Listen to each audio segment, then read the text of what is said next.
Suara saya terdengar? Sudah terdengar, Ibu. Ya, baik. Kita akan melanjutkan eh,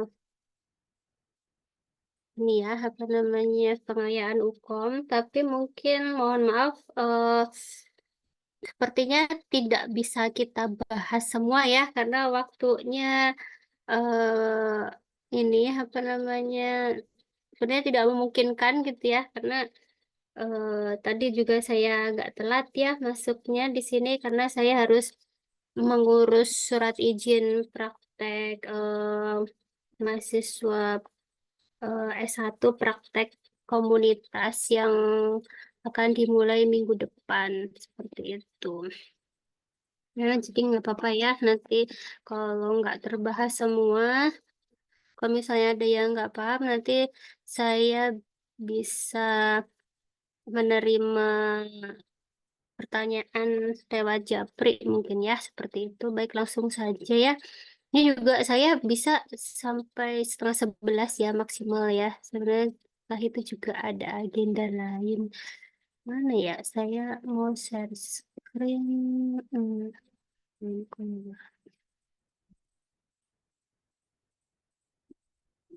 Ya, nah ini ya.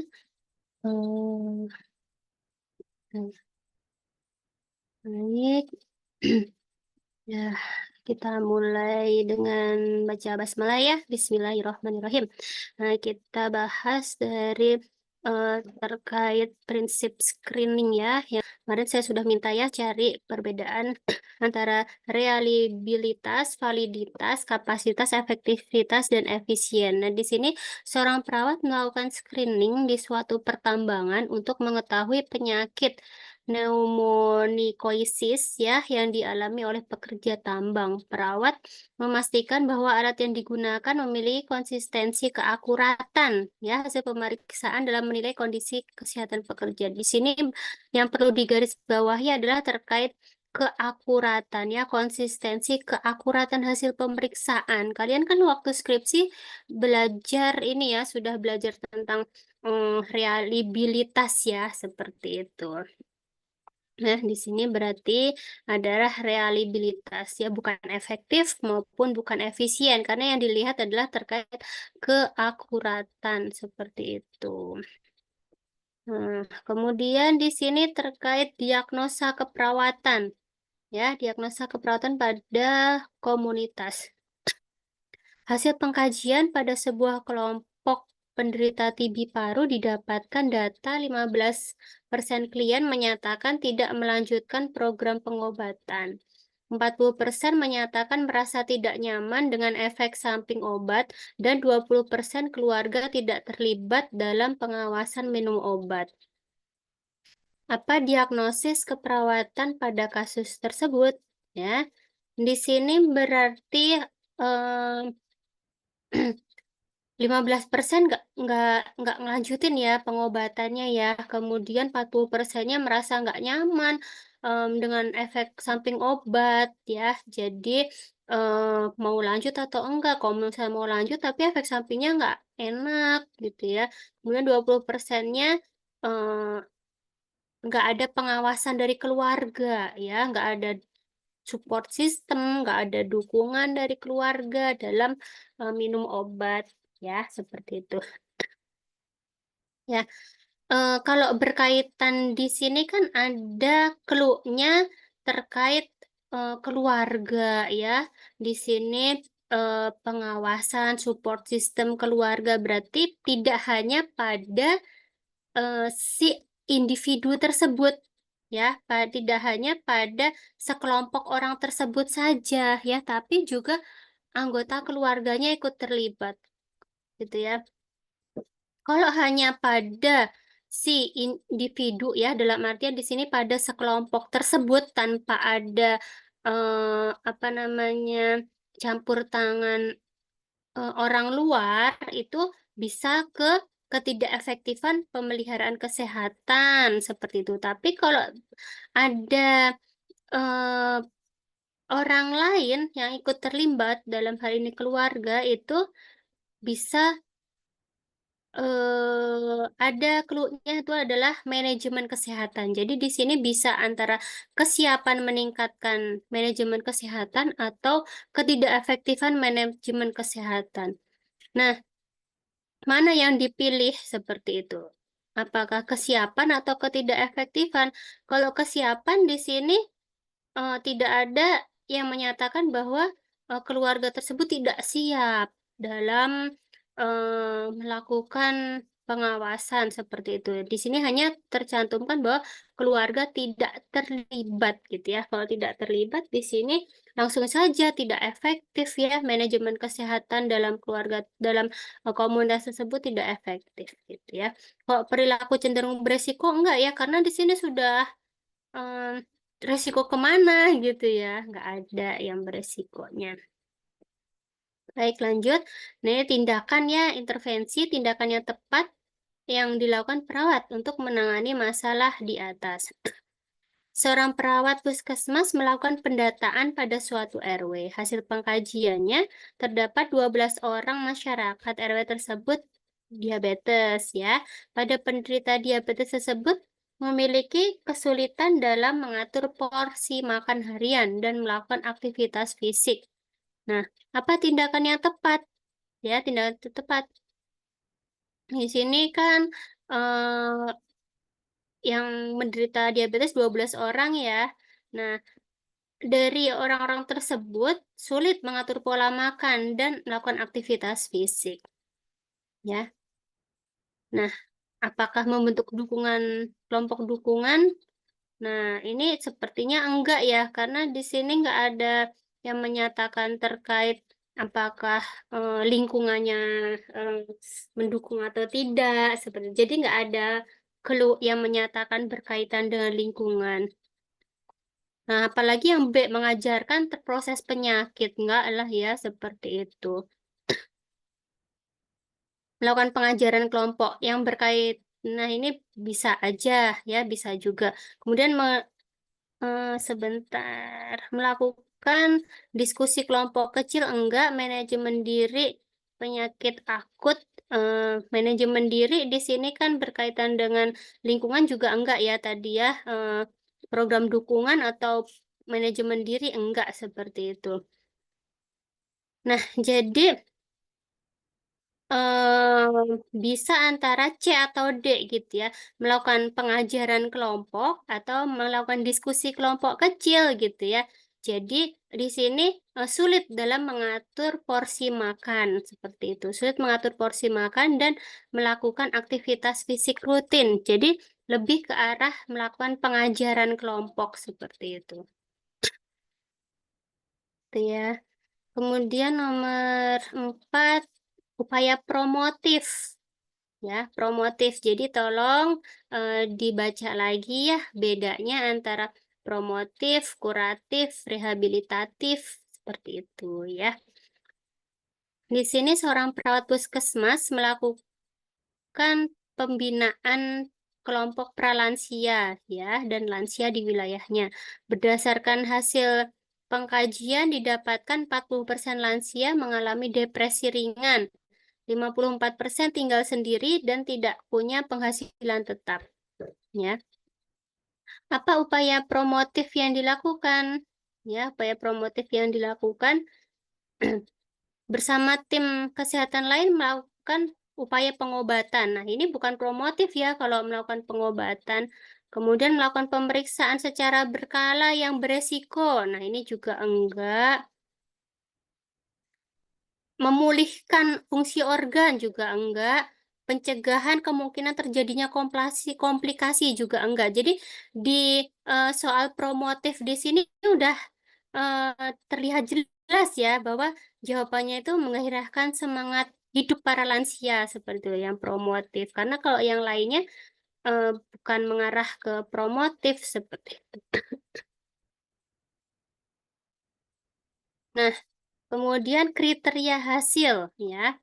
Tolong nanti dibaca lagi ya kriteria hasil. Jadi tidak hanya pada diagnosa apa aja, intervensinya apa saja, tapi juga kriteria hasilnya apa saja ya. Kriteria hasil yang dicapai, seorang perawat melakukan terminasi ya pada kelompok stroke yang ditanganinya dengan melibatkan perubahan bahwa klien yang ditangani mampu menyiapkan makanan rendah lemak dan kaya akan vitamin dan protein.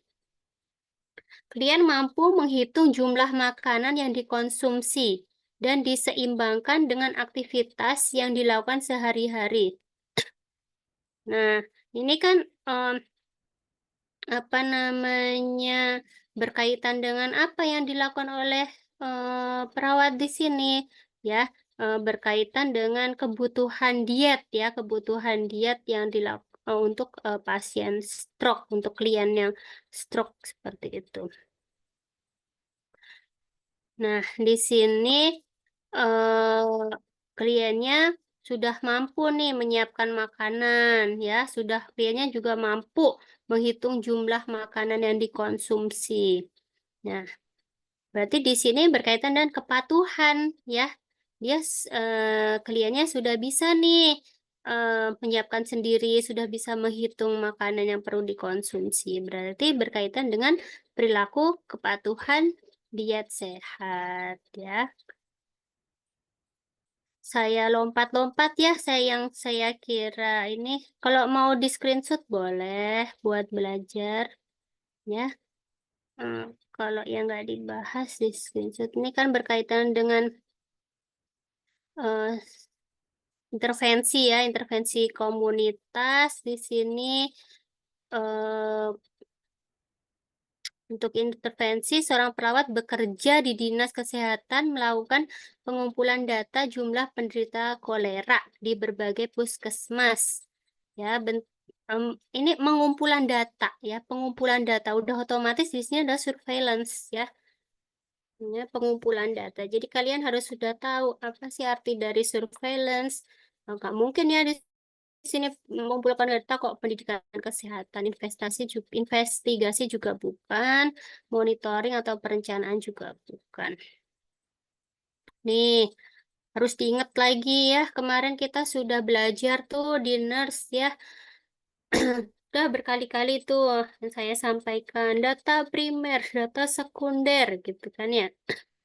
Di suatu desa terdapat masalah pengelolaan sampah yang tidak baik. Hasil pengkajian, tidak terdapat tempat pembuangan sampah umum yang dapat menampung sampah rumah tangga yang ada di masyarakat. Dan banyak anak usia sekolah di desa tersebut sering mengalami diare. Nah, jenis datanya apa? Coba, apa sih bedanya data primer dan data sekunder? Silahkan.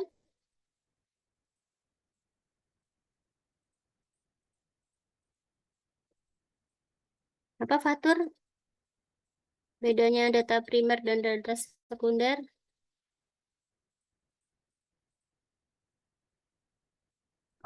Dari sumber datanya, Bu. Ya, yang kamu ketahui deh apa sih bedanya data primer dan data sekunder? Kalau data primer itu apa namanya diambil langsung apa ya? Sama yang ambil data, kalau data sekunder itu data yang sudah ada Mas, Benar. Data yang sumbernya primer, gitu ya. data yang diambil langsung kepada eh, subjeknya ya, seperti itu. Kalau data sekunder, data tambahan bisa ambil dari apa namanya, misalnya dari kelurahan, puskesmas, RW, kader, seperti itu ya. Nah, ini berarti kita harus mendapat ini hasil pengkajian tidak terdapat tempat pembuangan sampah ya yang ada di masyarakat dan banyak anak usia sekolah sering mengalami diare. Berarti ini data-data yang muncul adalah data-data sekunder ya. Kalau dari jenis data yang kalau data primer biasanya munculnya adalah hasil kuesioner ya, hasil kuesioner, hasil angket, hasil dari wawancara seperti itu ya, itu data primer. Gitu. Hmm, ini terkait tindakan yang dilakukan oleh perawat ya. Dibaca tindakan-tindakan sudah ya. Peran nih, peran perawat ya, peran perawat. Seorang perawat dikirim ke puskesmas, ya, mengikuti lokakarya. Perawat melakukan pengajuan program pemenuhan bantuan transportasi bagi penderita TB dengan kondisi ekonomi tidak mampu yang diharapkan dapat dikeluarkan dari dana kelurahan. Ya, di sini udah otomatis ya peran perawatnya sebagai advokator karena di sini pengajuan mengajukan dengan harapan ada dana nih dari kelurahan ya bagi penderita TB ya. Ini pencegahan ya, ini primer, sekunder, tersier ya. Eh, Dibaca. Nih, metode metode pengkajian ya. Kan ada kuesioner, wawancara, studi literatur, Windshield survey, focus group discussion ya. Perawat melakukan pengkajian dan membuat peta ya, peta. Misalnya di sini berarti mengetahui ya eh, apa sih batas utara, selatan, timur, barat dari wilayah tersebut. Oh, apa namanya tempat berkumpulnya warga di mana ya? Fasilitas ibadahnya ada apa saja? Tempat bermain anak-anak di mana saja? Nah, itu berarti apa nih metodenya? Ya, Windshield survey ya, udah otomatis nih seperti itu. Jadi di eh, soal-soal hukum ini sebenarnya banyak yang ini ya dilihat ketika kalian praktek kemarin. Baik, saya mau lanjut ke yang paket selanjutnya ya. Bentar.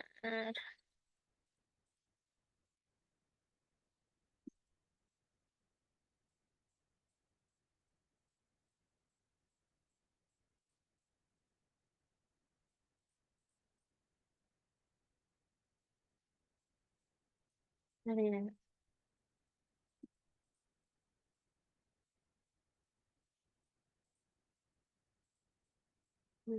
Paket C.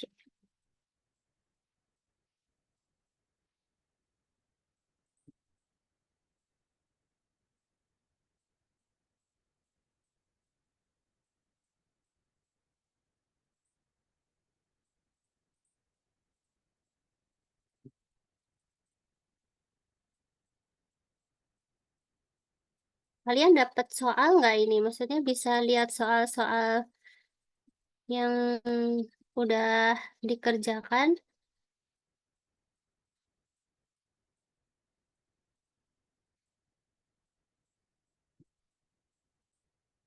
Kalian, saya mau ngasih tawaran nih. Kalian kan nggak ada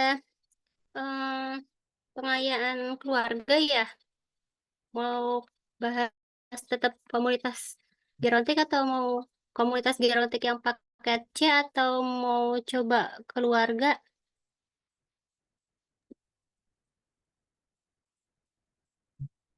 Keluarga boleh juga. Kalau keluarga berarti yang komunitas yang paket C nggak kebahas loh ya. Gimana?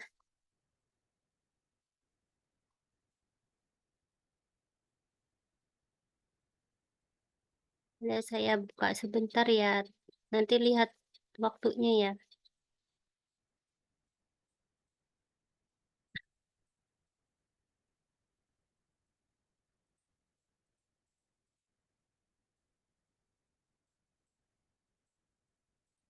Hmm, bentar. Kita lihat waktunya kalau insya Allah kalian udah bisa lah. Nanti tanggal 29 ada tryout ya? Hukum itu Tryout atau ukom sih tanggal 29 tuh? 29. Oh, udah hukumnya. Oh, udah Iya itu. hukumnya gitu. Wah, kirain saya masih tryout. Dapat tanggal berapa? Ada yang 29, ada Hmm, yang 30. semoga Yang di lancar UPN ya. 30 kalau nggak salah. Semoga lancar ya, Hmm. diberikan kemudahan. Yang paling penting adalah minta doa restu orang tua. Itu wajib ya. Tuh. Biasanya tuh dulu saya suka dapat WA tuh dari mahasiswa tuh minta doa restu gitu. Ya, ya gitu ya. Ini ke Gerontik dulu. Ini tugas ini kayak soal keluarga ini mah nomor 1 hasil pengkajian keluarga. Ini hasil pengkajian seorang perempuan di usia 8-9 tahun di Panti Werda, Ibu M tampak bingung jika diajak bicara. Komunikasi timbal balik tidak terjadi. Hasil ini ya tes pendengaran ya, kedua telinganya tidak berfungsi dengan baik. Apa masalah keperawatannya? Ya, di sini udah ada clue-nya sebenarnya ya. Kalau nggak diajak bicara bingung, komunikasi timbal balik tidak terjadi, ya hasil eh, tes pendengaran juga nggak baik gitu ya. Ini udah otomatis gangguan pola komunikasi verbal ya. Jadi eh, teman-teman semua kalau menjawab soal UKOM nggak seperti yang saya sampaikan kemarin, nggak usah dipikir jauh-jauh ya, baca soalnya, skimming jawabannya, kemudian baca kasusnya. Itu kalau saya biasanya seperti itu. Dan di kasus itu nggak usah dipikir terlalu dalam ya, karena bisa jadi kalau kalian pikir terlalu dalam itu tidak mengarah ke soal ya, seperti itu. Seperti kayak gini tadi ya. Sebenarnya baca skimming aja kok soal kayak gini mas setengah menit juga selesai gitu ya. Tapi kalau kalian mikir apa ya hari ngetes itu kayak gimana ya melakukannya, nah, itu nggak penting gitu ya. Nah ini apakah evaluasi ya untuk mengetahui keberhasilan tindakan keperawatan. Pengarahnya menurun. Hasil pengkajian ya bingung jika diajak bicara dan selalu minta diulang lawan dengan lawan bicaranya. Perawat melakukan komunikasi verbal dengan menggunakan visual. Apakah evaluasi untuk mengetahui keberhasilan tindakan keperawatan tersebut? Evaluasinya bagaimana? Ya, evaluasinya tentunya ya ini tadi komunikasi timbal balik ya, karena di sini ada kaitannya dengan komunikasi. Di sini masalah keperawatan prioritas seorang lansia ya di Panti Werda mengeluh buang air besar, keluhan sakit saat BAK dan tidak lampias itu tidak tuntas gitu ya. Hasil pengkajiannya tekanan darah normal ya ini ya 130/80. Jadi teman-teman semua juga harus tahu bahwa kalau pada lansia itu tekanan darah normalnya tuh berapa. Yang sampai 130/80. Oh ini pada lansia ini tinggi nih seperti itu. Dan suhunya 37 derajat Celcius. Juga harus tahu nih suhu normal itu rentang berapa. Pernafasan juga normalnya berapa, nadi juga ya. Kemudian palpasi daerah simpisis teraba keras. Kemudian pasien tidak mau merepotkan keluarga. Apa masalah prioritasnya? Nah, ini udah ada clue-nya ya, ada keluhan saat buang air kecil dan tidak lampias. Ya udah otomatis ini ada masalahnya perubahan eliminasi perubahan aktivitas nggak ada hubungannya ya, resiko gangguan cairan juga nggak ada data yang input outputnya ya, cemas juga nggak ada, perubahan rasa nyeri juga nggak ada datanya gitu ya.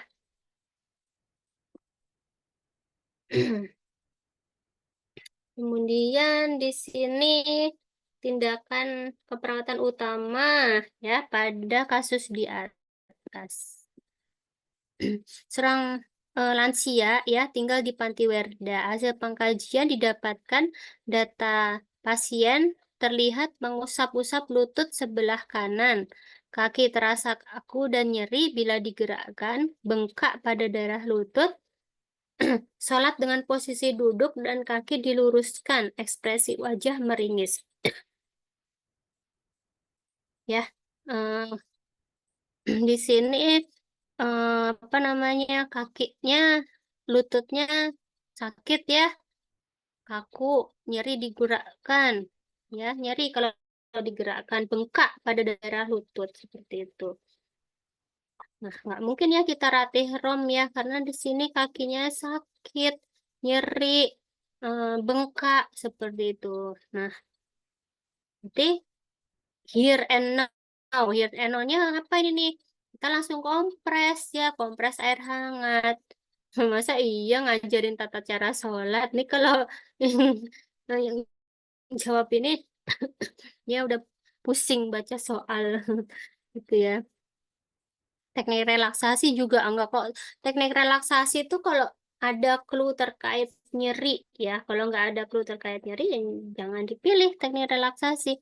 Gitu ya. Jadi mikirnya here and now seperti itu langsung nanti langsung nih jawabannya berikan kompres air hangat gitu ya.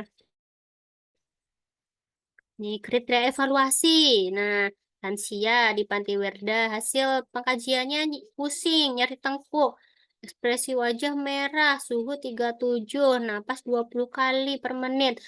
Tampak pasien menggunakan koyo, ya. Udah dilakukan teknik relaksasi, ya. Berarti tindakannya yang dilakukan oleh perawat apa? Melakukan teknik relaksasi. Apa kriteria evaluasinya? Leher kaku, nggak mungkin ya akral dingin. Nah, ini udah otomatis ini ya, suhu apa tekanan darahnya dalam rentang normal seperti itu ya.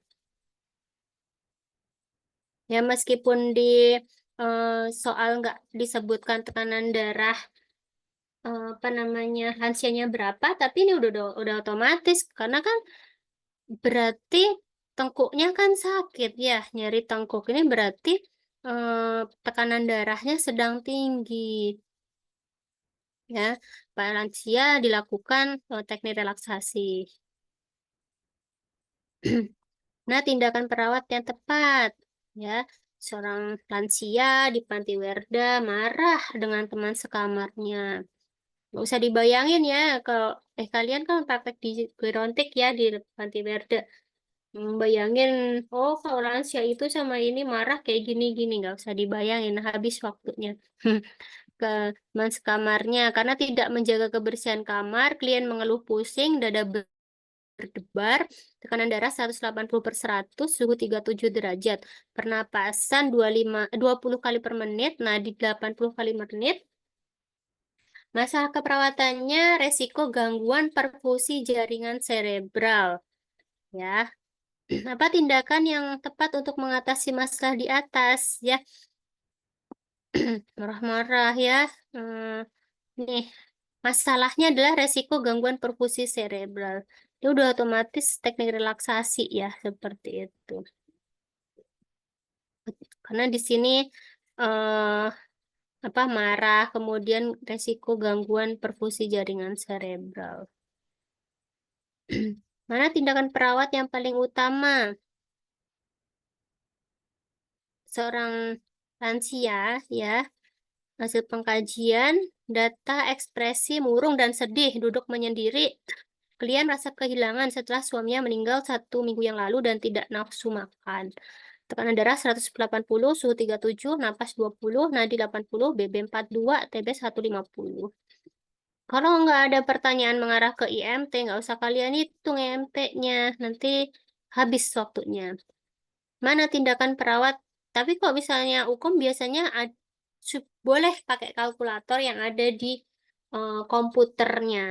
Ya meskipun pakai komputer, pakai kalkulator ya nggak usah dihitung lah seperti itu. Ah, iseng Bu, pengen tahu. Nggak ada keisengan karena soalnya masih banyak. Ya. Mana tindakan perawat yang tepat mengatasi masalah di atas? Ya, berarti di sini eh, seperti soal jiwa ya, seperti itu. Murung, sedih, menyendiri ya. Menemani klien untuk menghibur. Bisa juga sih, tapi ya eh, enggak lah ya seperti itu. Memberikan aktivitas dengan kegiatan, memberikan kesempatan untuk mengekspresikan, mengamankan klien dari lingkungan yang merusak diri. Lebih ke arah mengajarkan cara mengatasi krisis ya seperti itu supaya terhindar apa hal-hal yang tidak diinginkan seperti itu. Ibu izin mau nanya Ibu. Ya, ya apa, Baby? Izin Bu kemarin saya jawabnya yang memberikan kesempatan untuk mengekspresikan ya, Bu. Mm-mm. Karena menurut saya kan baru meninggal dunia 1 minggu yang lalu, jadi Mm-mm. si kliennya ini dia butuh mengekspresikan rasa sedih atau marahnya. Karena kalau dilihat dari fase berdukanya juga kan seharusnya sudah masuk ke tahap anger atau marah ya, Bu. Izin gimana ya, Bu? Soalnya kalau misalkan mengajarkan cara untuk mengatasi krisis kan dia belum tentu acceptance sama yang dihadapi. Ya, kan di sini kliennya ini ya apa namanya murung, sedih, duduk menyendiri ya. Kita sama-sama ya ini ya kita cari mana yang benar seperti itu. Kliennya ya makasih ya baby ya. Kliennya di sini ekspresinya murung dan sedih, duduk menyendiri seperti itu. Kehilangan suaminya, nggak ada nafsu makan. Memberikan kesempatan untuk mengekspresikan. Kalau yang lain ada pendapat kah? Silakan, boleh berikan pendapat.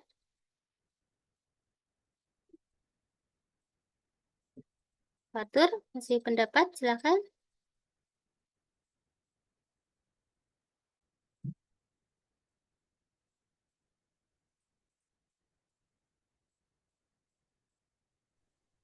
Izin Ibu, Ya, Talita. kalau saya juga jawabannya sama kayak Baby Ibu, karena kan Hmm. datanya itu kayak murung sedih duduk menyendiri, jadi saya Mm-mm. dia belum punya kesempatan untuk mengekspresikan dukanya dia itu, Bu. Ya, ya. Ya, di sini berarti perawat memberikan fasilitas ya dalam eh, pasien ya supaya bisa mengekspresikan seperti itu. Oke, kita pilih yang D ya, memberikan kesempatan dalam mengekspresikan. Berarti kalian sudah harus ini ya, nanti dicek lagi fase-fase dalam berduka seperti itu ya. Normalnya itu waktunya tuh berapa lama seperti itu, gitu ya. Ya meskipun ada yang nggak normal. Ya ini sayang nggak semua saya bahas ya. Nah ini kalau terkait kekuatan otot, kekuatan otot coba dibaca lagi ya, dibaca lagi bagaimana cara em, meng, mengukur ya kekuatan otot seperti itu. Khawatirnya nanti ada keluar soal berkaitan dengan cara eh, mengukur kekuatan otot. Nah terkait kekuatan otot ini di OSCE. Nah, di OSCE ini gerontik nih, apa namanya, mahasiswa diminta untuk melakukan, ya, dilakukan pengukuran kekuatan otot. Ya, biasanya kliennya lansia ya, kliennya lansia.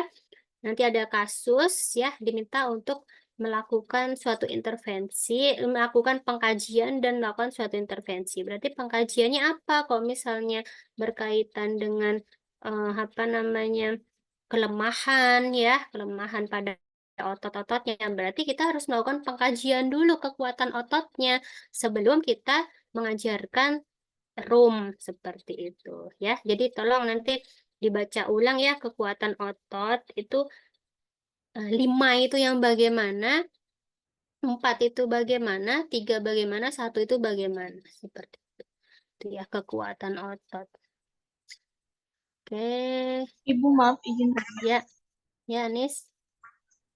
Yang benar penulisan kekuatan otot tuh kan dibagi ada 4 ekstremitas 4, ya. Nah itu ya. tuh ada mestinya kekuatan ototnya 5 itu 5 ditulis 4 kali atau cukup 5 setiap ekstremitas atau gimana ya? Ya, setiap ekstremitas itu ya itu tadi 5 kan ada bagian di apa namanya ekstremitas kanan atas itu kan ada bagian-bagian yang diukur kan ya, tidak hanya satu bagian ya nggak? Nah itu harus ditulis masing-masing. Kalau misalnya hanya ditulis misalnya 5 gitu, nah 5 ini yang sebelah mana seperti itu ya. Jadi harus ditulis lengkap. Nah, karena seringkali saya melihat itu ya kalau ngecek itu ditulisnya cuma satu gitu ya. Itu kurang tepat ya. Ini sering-sering ya beberapa kali OSCE itu kalau OSCE-nya kasus gerontik pasti nanti disuruh melakukan pengkajian kekuatan otot. Kemudian intervensinya apa? Intervensinya ROM. Tuh, ada juga terkait misalnya resiko jatuh. Kalau terkait resiko jatuh, nanti intervensinya misalnya eh, mengajarkan eh, klien menggunakan kruk gitu, misalnya atau walker ya. Dan nanti boleh setelah UKOM, saya nggak tahu ya ada OSCE nggak ya angkatan kalian. Kalau tahun kemarin ada, itu boleh nanti latihan ya di lab itu kan ada walker, ada em, apa namanya, ada kruk.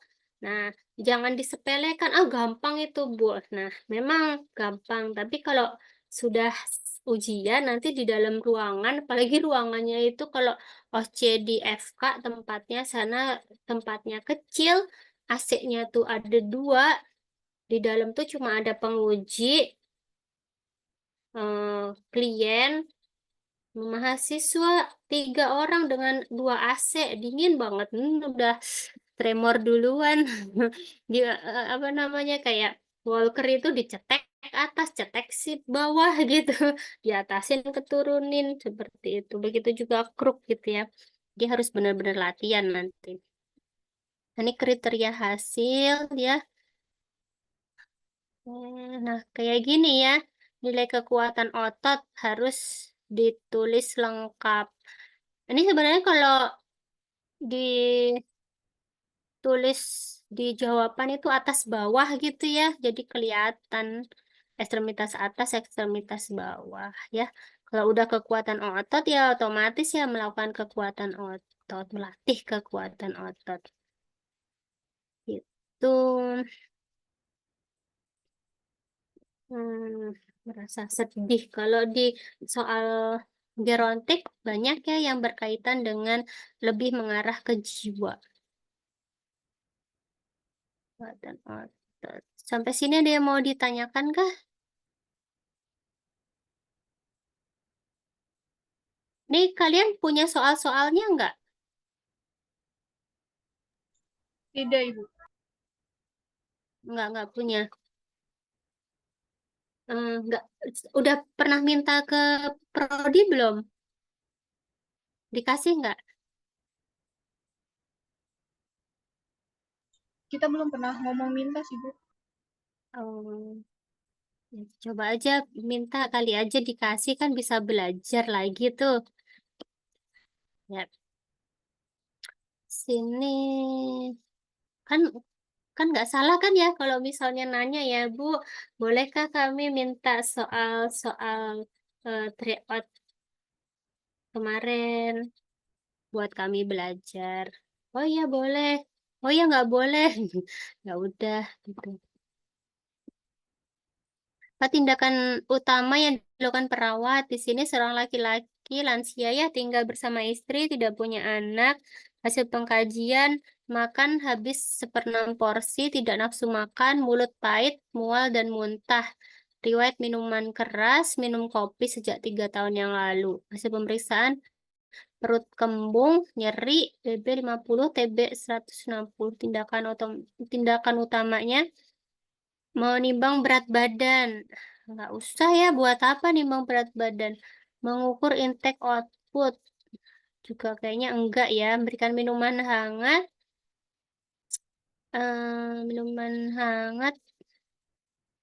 Minuman hangat ini lebih mengarah ke apa? Ke nyeri ya. Ngasih minum untuk mengurangi nyeri seperti itu. Tapi kalau berkaitan dengan makan tidak habis ya, tidak nafsu makan ini belum terselesaikan. Berikan makanan hangat ini eh, supaya meningkatkan nafsu makan, makan lebih habis gitu ya. Tapi kalau untuk semuanya ini untuk menghilangkan perut gembung, nyeri, makan nggak habis, nafsu makan nggak ada, itu lebih mengarah ke memberikan nutrisi yang adekuat. Ya, seperti itu.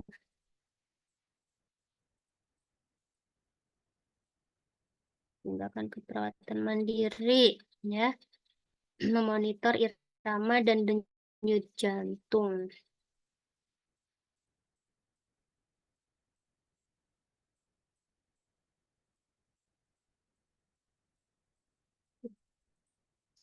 Seorang laki-laki lansia tinggal di panti. Hasil pengkajian, sulit bicara, lemas, mengalami serangan stroke 1 minggu yang lalu. Hasil pemeriksaan terlihat mulut mencong, kulit kotor, kaki dan tangan kiri sulit digerakkan. BB 50, TB 163, TD tekanan darah 140/90, nadi 88, tremor pada kanan, kekuatan otot, kanan atas 555, kanan 555, tangan kanan. Ini masalah prioritas ya. Personal hygiene enggak ya? Personal hygiene ini kan berkaitan dengan kebersihan, enggak ada yang mengarah ke kebersihan. Kemudian tidak pola napas juga enggak ya. Nah, ini udah otomatis berkaitan dengan aktivitas ya, karena kekuatan ototnya tidak sempurna.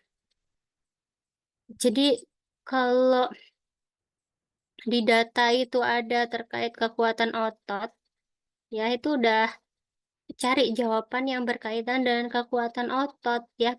Kalau misalnya kekuatan ototnya bagus di data, ya berarti jawabannya nggak ada yang berkaitan dengan aktivitas fisik, otot gitu. Tapi kalau misalnya datanya udah kekuatan ototnya nggak bagus, otomatis dia mengarahnya ke aktivitas seperti itu. Hmm.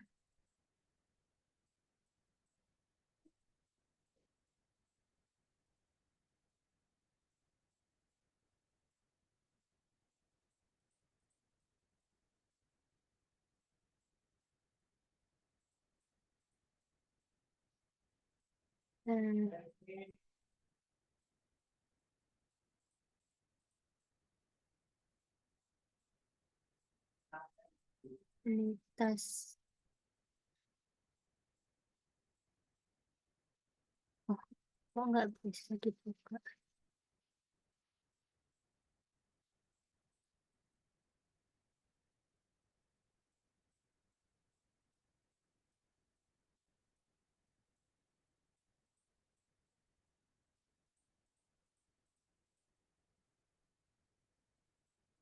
Ya, komunitas.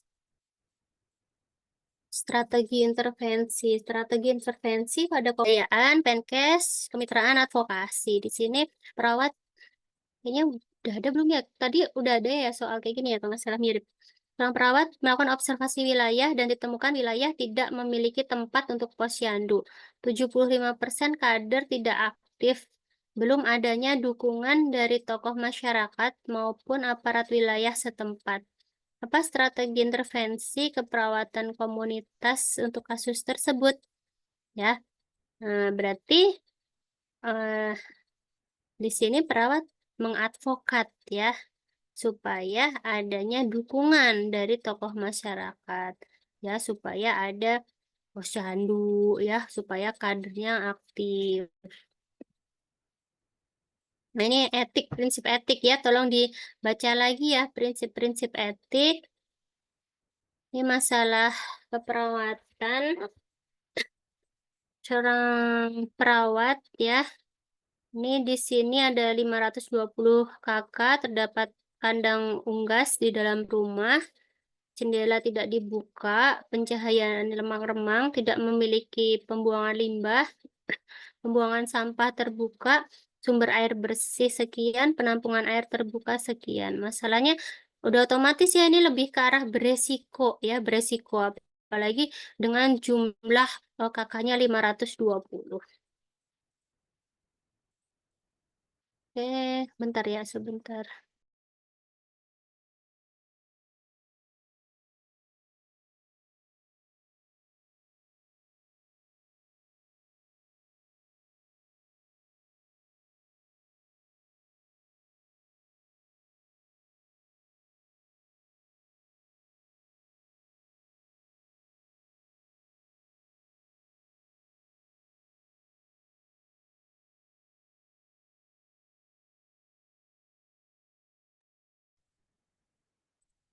Ya, lanjut ya.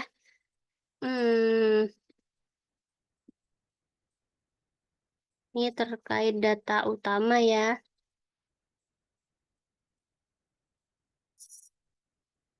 Saya ini ya, saya giniin. Boleh kalau mau di screenshot ya, karena kayaknya nggak bakal kebahas semua ini. Coba di screenshot kalau mau buat belajar. Ya, coba di screenshot. Kalau udah ya, 1, 2, 3. Dah, ini nomor 4 sampai 6. 1, 2, 3. Dah, nih 7. 1, 2, 3. Oh, cuma 7 soal ternyata. Dah, ini prinsip etik ya.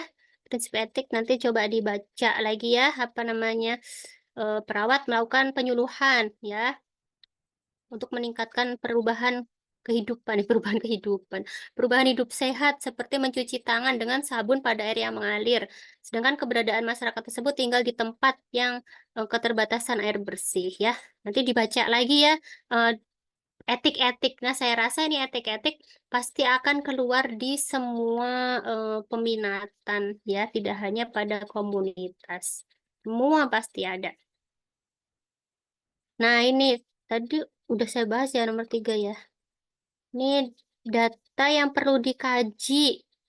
Data demografis di suatu wilayah terdapat 50 remaja. Hasil angket, remaja melakukan hubungan intim, berpacaran dengan pegangan tangan, remaja dengan masa kesehatan reproduksi. Kader kesehatan mengatakan kegiatan Karang Taruna tidak aktif. Data yang perlu dikaji.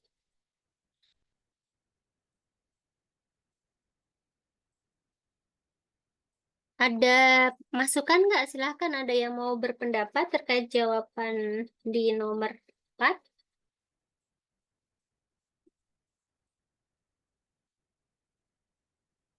Nih, baby nih yang apa namanya, genre.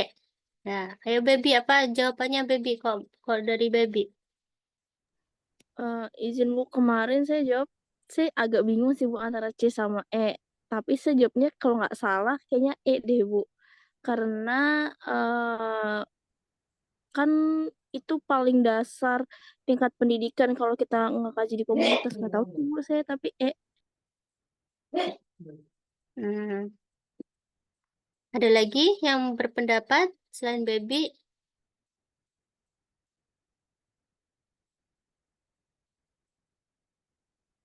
Helmi mana Helmi? Ada nggak Helmi? Ya, nggak ada ya Helmi ya. Di sini kan kader mengatakan Karang Tarunanya nggak aktif ya. Karang Tarunanya nggak aktif. Kalau di sini terkait pola komunikasi dengan orang tua, nggak ada data-datanya ya yang mengarah supaya apa namanya, terkait pola komunikasi. Menggunakan waktu luang di luar sekolah juga sepertinya enggak ini mah. Remaja mengkonsumsi narkoba juga enggak. Lebih kalau tingkat pendidikan di sini, tingkat pendidikan ini kan ini ya, baby apa namanya, baby dan semuanya ya. Di sini kan ada data remajanya usia 10 sampai 19 tahun. Memang sih kita nggak tahu ya tingkat pendidikannya, mungkin ada yang sekolah, ada yang nggak sekolah seperti itu. Tapi em, ini kalaupun nggak sekolah seperti itu, kalau misalnya dia Karang Tarunanya aktif ya, Karang Tarunanya aktif ya, apa sih namanya yang kalian bikin itu ya, Karang Taruna Remaja misalnya aktif, Posyandu Remaja ya aktif melakukan penyuluhan-penyuluhan seperti itu, meskipun dia tingkat pendidikannya rendah, pasti akan jadi tahu seperti itu ya. Jadi lebih ke arah pemahaman remaja seperti itu. Jadi di sini lebih harus ditingkatkan terkait pendidikan-pendidikan kesehatan ya, terkait eh, masalah reproduksi, masalah kesehatan reproduksi ya, gitu. Kemudian nomor 5, evaluasi akhir ya. Seorang perawat komunitas melakukan pengkajian komunitas. Ditemukan 50% orang tua balita tidak hadir ke posyandu. 30% balita gizi kurang. Hasil observasi dan wawancara diperoleh 35% orang tua masih belum mengetahui dampak anak kurang makanan bergizi. Petugas kesehatan melakukan pendidikan kesehatan tentang gizi seimbang. Ya, berarti ini apa namanya, perawat berarti melakukan ini ya, apa namanya, penkes ya, melakukan penkes. Kalau penkes kita harapannya adalah orang tua memahami ya, orang tua memahami terkait gizi itu yang bagaimana dan untuk meningkatkan gizi itu bagaimana. Berarti kalau sudah paham terkait gizi, harapannya adalah berat badan pada balita tersebut akan meningkat ya. Ini tidak ada kaitannya kalau PNKes pemeriksaan anaknya ke pelayan kesehatan atau bawa orang tua ke posyandu itu enggak ada ya. Jadi lebih mengarah ke peningkatan berat badan pada balita. Dia nomor 6, apa bentuk intervensi yang dilakukan oleh perawat pada kasus tersebut ya. Seorang perawat melakukan pengkajian pada suatu wilayah binaan dengan diperoleh data 20% balita ISPA, 45% rematik pada lansia, 70% resiko hipertensi,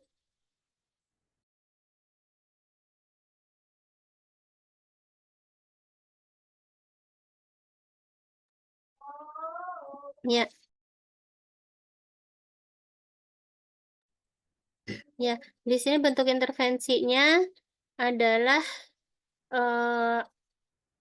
apakah pendidikan kesehatan, apakah kerjasama lintas sektor, kerjasama lintas program, pemberdayaan masyarakat, pembentukan pelayanan 5 meja.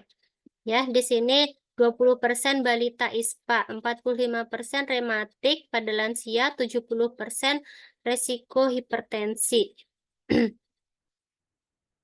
Di sini kompleks ya, seperti itu ada yang masalah pada balita, ya, masalah pada lansia. Nah, ini bisa pada lansia ataupun pada apa namanya, dewasa seperti itu. Nah, di sini ada yang berpendapatkah terkait jawabannya ini? Silakan. Ibu, Ibu, Hmm. saya juga pengen mengomentar, bukan sih Bu, memberi masukannya nomor 5, karena kan Hmm. di situ tentang gizi seimbang ya Bu. Nah, sebetulnya kalau kita melakukan evaluasi itu, apakah langsung yang terlihatnya banget itu kan dari peningkatan berat badan ya Bu, betul. Tapi kan di sini ada yang di bawahnya, yaitu membuat menu sehat. Jadi lebih baik kita pilih yang memang ada hasilnya peningkatan berat badan atau dari yang evaluasi terdekatnya terlebih dahulu gitu Bu. Karena kan kalau semisal udah diberikan Menkes tentang gizi seimbang, otomatis orang tuanya itu akan memberikan sesuai dengan porsi isi piringku atau menu sehat ya Bu. Jadi untuk nomor 5, apakah emang betul evaluasinya peningkatan berat badan atau menu sehat ya Bu? Ya, baik. Terima kasih, Baby.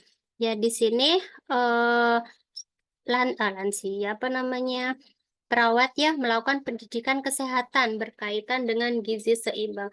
Apakah evaluasi akhirnya, gitu ya? Di sini orang tua membuat menu sehat. Nah, di sini kan penkesnya tentang gizi seimbang ya, seperti itu. Nah, mungkin tadi ya mengajarkan tentang isi piringku yang seharusnya terdiri dari apa saja, menu pada yang bisa dimakan pada balita. Nah, supaya yang bisa dimakan oleh balita gitu. Nah, di sini tidak, kan yang dipenkeskan adalah isi piringku ya, tidak mengajarkan tentang apa namanya, membuat makanan ya nggak seperti itu. Jadi kalau misalnya mengakukan pendidikan tentang gizi seimbang dan misalnya tentang demonstrasi cara membuat misalnya omelet telur yang disukai pada anak ya, seperti itu misalnya, berarti lebih ke evaluasi akhirnya membuat menu sehat. Tapi di sini Pencast-nya tentang gizi seimbang.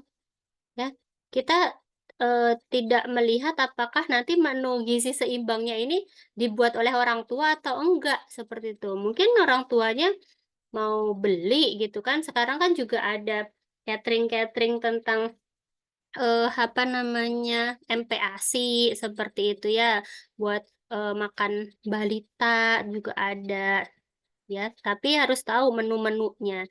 Jadi di sini evaluasi akhirnya lebih mengarah ke peningkatan berat badan seperti itu. Itu ya. Tuh, baby, gimana? Ada komentar lagi kah? Enggak, Bu, sudah cukup. Betul juga. Makasih, Bu. Ya, gitu ya. Gitu. Tuh di sini intervensinya tadi ya kompleks ya, di sini ya terjadi pada balita. Ini ada masukan nggak? Nomor 6.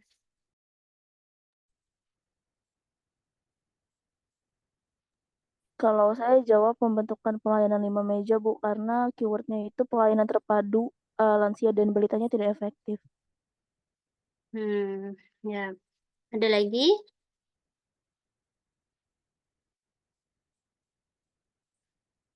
Ya, di sini juga memang kalau kerjasama lintas sektor atau kerjasama lintas program tidak ada apa namanya data di atas ya.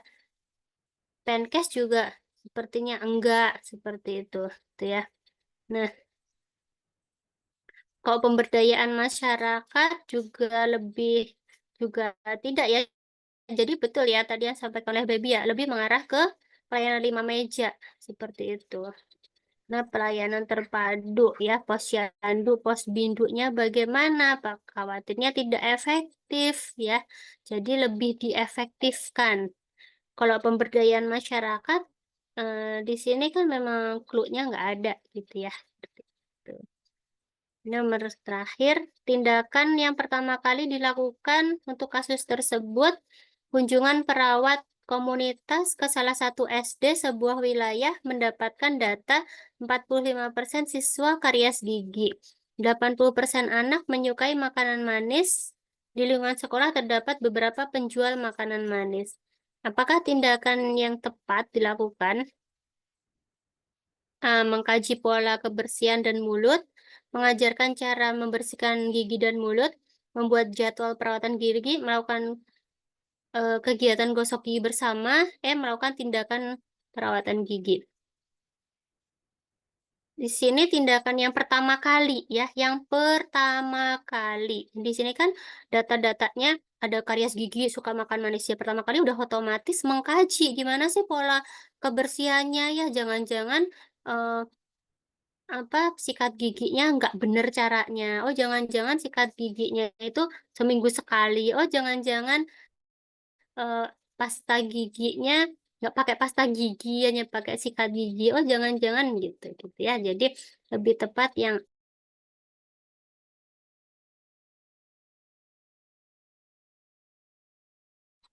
ya gitu ya.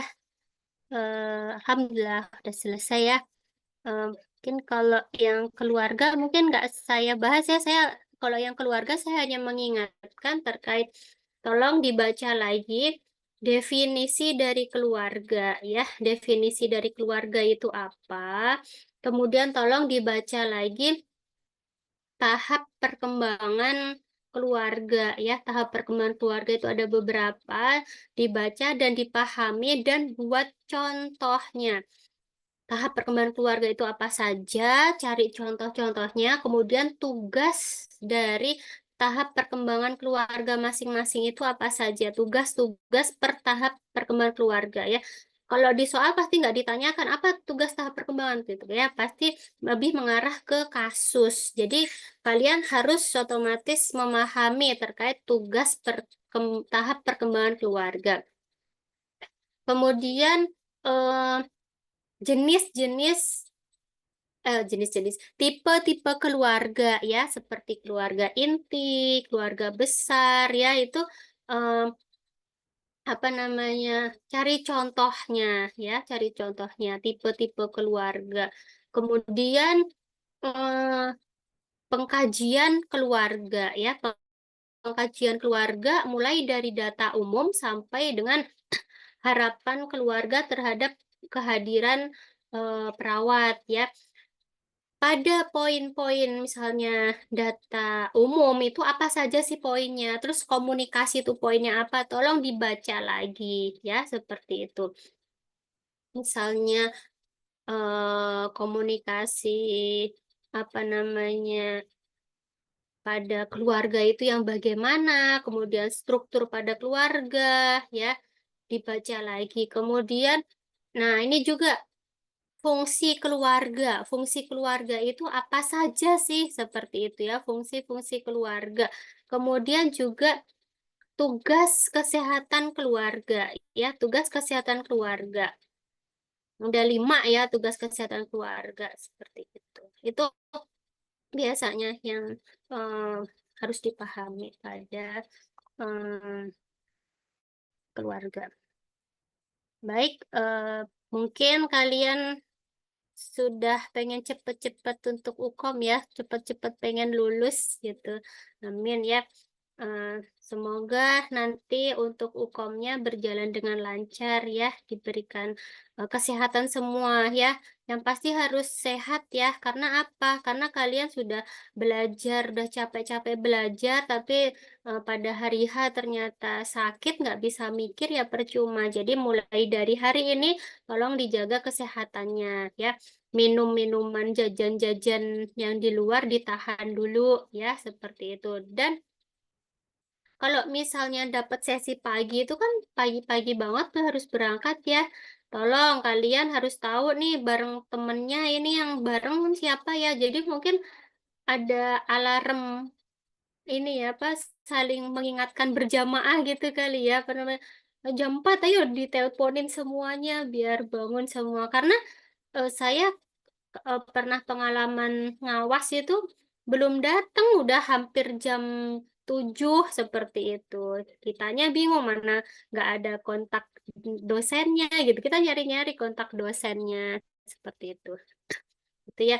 Kemudian yang rumahnya jauh harus tahu nih eh, waktunya kira-kira nyampe di tempatnya itu berapa lama sih. Kalau dapat yang di UPN sih alhamdulillah ya. Jadi mungkin nginep di kosannya siapa gitu ya. Nginep sebentar barang sehari, 2 hari seperti itu.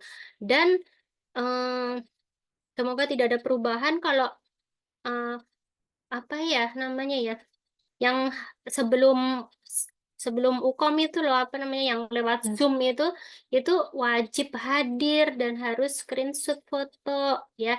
KTP juga jangan lupa dibawa ya, data-data pokoknya semua harus siapkan dengan benar ya. Dan jangan lupa tadi minta doa restu orang tua, kesehatan udah, belajar udah, tapi ternyata pada hari H cekcok sama orang tua ya, percumalah belajar ya, karena itu penting banget. Dan tentunya juga berdoa, minta minta sama Allah atau Tuhannya ya seperti itu. Berdoa, usaha udah, nanti ngerjain soal, Bismillah 180 soal. Setelah itu kita serahkan ya, serahkan hasilnya. Kan sudah berikhtiar, sudah berdoa seperti itu ya. Itu semangat untuk semuanya. Ya, yang kita hanya memberikan kata semangat sih, nggak ada lagi gitu ya. Nggak ada ngasih jawaban 1A, 2B gitu ya. Itu aja mungkin dari saya. Semoga dilancarkan. Mungkin kita foto bersama dulu, silahkan dibuka kameranya.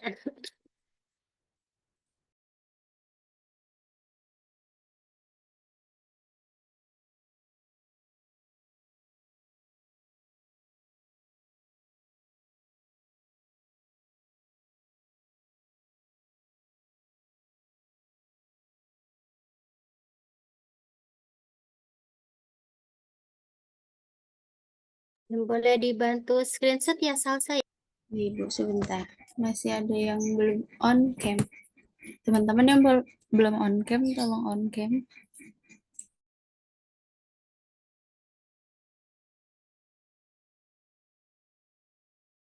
Bentar.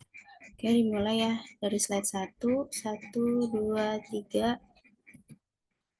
Sebentar.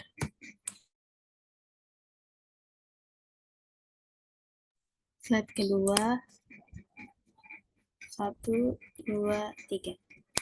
Oke, baik Ibu, sudah selesai. Baik, terima kasih ya semuanya ya. Tetap semangat ya. Saya izin C ya. Atau langsung wisuda. Amin ya. Semangat ya, saya izin lab. Assalamualaikum warahmatullahi wabarakatuh. Waalaikumsalam. Waalaikumsalam. Terima kasih Waalaikumsalam banyak. warahmatullahi wabarakatuh. Terima kasih, Bu. Terima kasih, Ibu.